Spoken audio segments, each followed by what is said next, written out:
In May 2013, Koshka Duff tried to hand a legal advice card to a black 15-year-old who was being stopped and searched by the Met Police.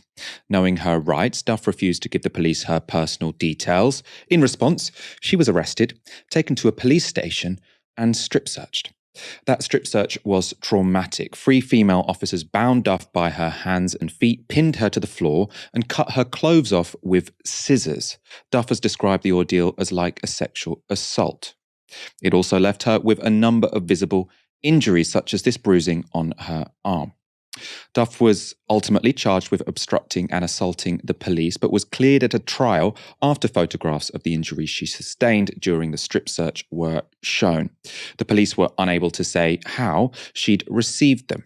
On the stand, they offered these opinions. When people come in contact with police, they just start hurting themselves. And if someone's not complying, not giving their details, they've either got learning difficulties or something to hide. Really concerning statements there. Duff would go on to lodge a number of complaints against the force, but a misconduct hearing in 2018 found the officer who authorised the strip search had acted properly. However, almost 9 years after the event, Koshka Duff has now been awarded compensation of £6,000 and an apology from the police. This development followed the release of CCTV footage showing police following the strip search talking about Duff in an extremely degrading manner. Bend her arm, mate. Tell her to put them back into it. Well, no, we need to search her thoroughly, so that's her decision. She's resisting, by any means necessary. Treat her like a terrorist. I don't care. Didn't find any. A lot of hair.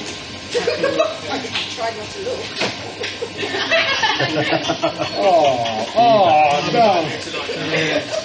No, don't even go. There we go.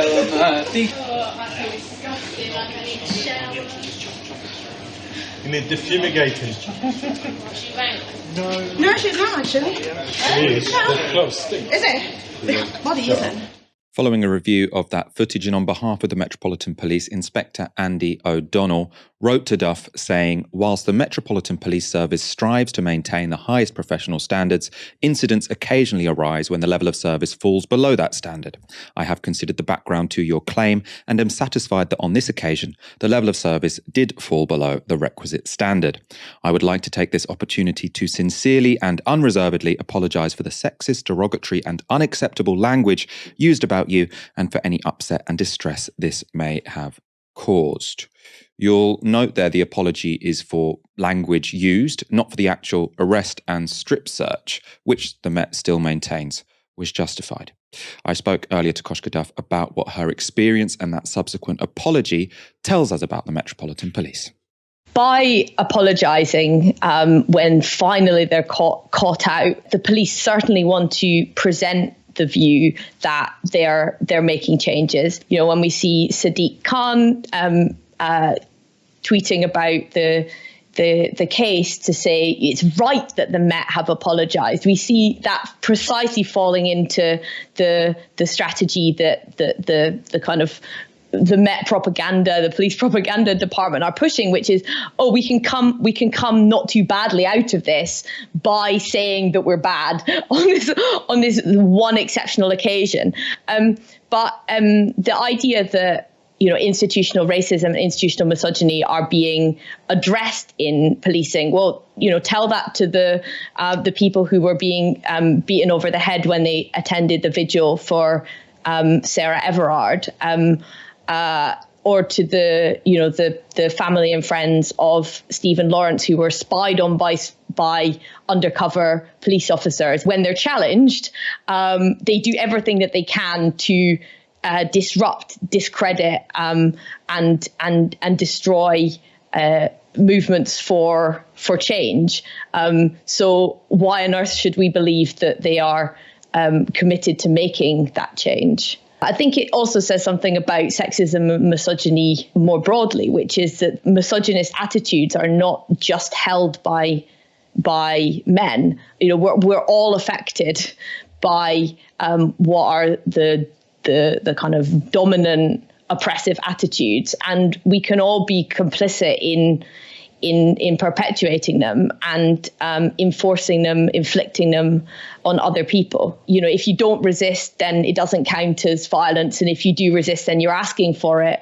Well, that basically justifies any kind of rampage that they care to go on.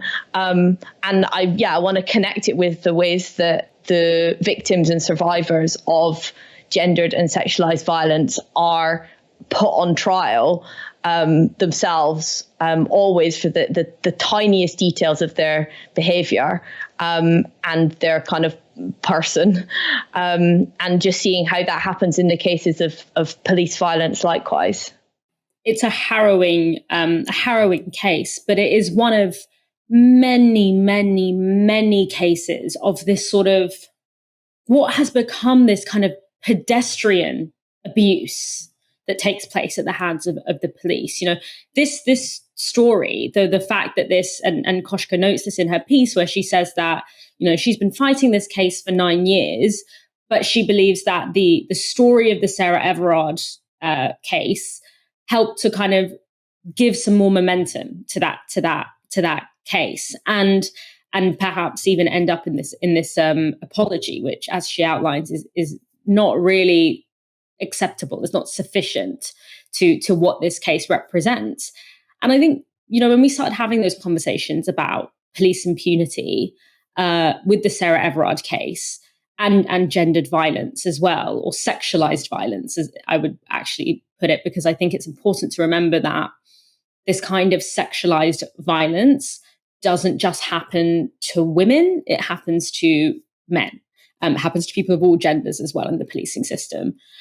But that Everard case is actually not the typical way in which people experience violence, including sexualized violence and harm, at the hands of the police or within the prison, the policing system, the prison system. And I think it was quite useful for the Met Police to frame it as if that was an exceptional case, and that is sort of the odd man out. That is the odd man out example. Actually, the vast majority of cases look a lot more like this one. And most of the people who are at the receiving end of it don't have the resources or the political expertise to bring it to public attention in the way that it has been in this case, and to go through the grueling and dehumanizing and re-traumatizing process of trying to hold the police to account, of appealing the police, which even for Koshka, who is, you know, a highly educated, she's an academic, a highly educated white woman with a professional job, took her 9 years. You know, the vast majority of victims of police harm, as she notes, don't have those kinds of social and cultural resources. And even with those resources, that struggle was absolutely unimaginable, and it was difficult and it was traumatizing.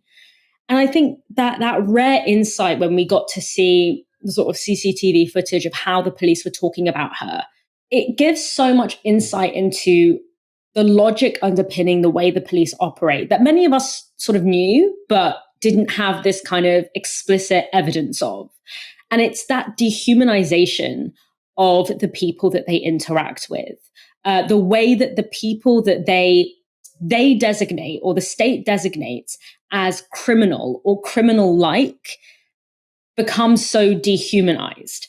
And I think it's interesting that they use the phrase, you know, do what you want, treat her like she's a terrorist. And it's when we create these kinds of categories, like criminal, like, you know, these kind of naming categories, where once you designate someone in that way, the amount of state violence that they can be subjected to is seemingly bottomless, with full backing by the state and even at times the public.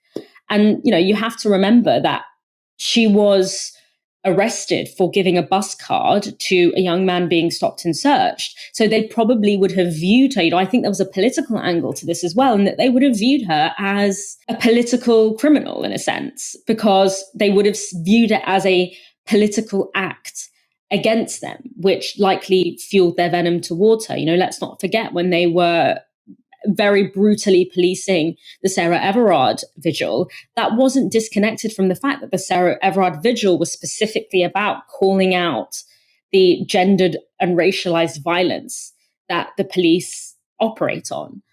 So I think this is an incredibly instructive case, and it's important that we, as you know, throughout last year, we had some really important conversations about the amount of power that the police are given by our society and the lack of accountability and the ways in which we allow people who are designated in particular ways to be treated by the police.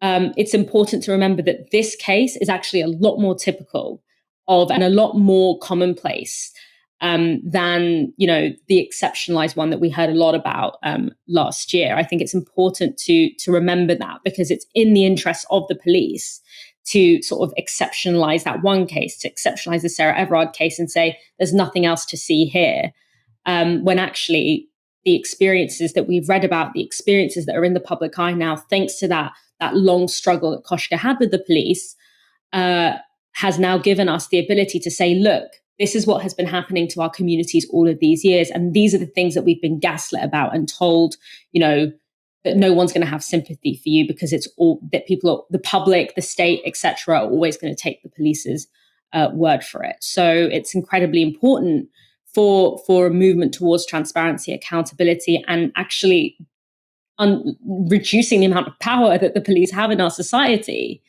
that this case is a really, hopefully, important step towards that. I think that point about the police, presumably seeing her as a political enemy is important. I find it very persuasive. I also, though, just want to return to what they actually said. So as I read out earlier, police officer testimony said, if someone's not complying, not giving their details, they've either got learning difficulties or something to hide. I mean, I assume potentially maybe he went on to say she clearly didn't have learning difficulties, so I can presume she had something to hide, and he wouldn't just have also demanded a strip search of someone who had learning difficulties. But this idea that if you know your rights, because Koshka was just asserting her right. She wasn't doing anything wrong. She was saying, you have no right to ask for my details. And therefore that gave the police what they thought was the right to do absolutely anything to her.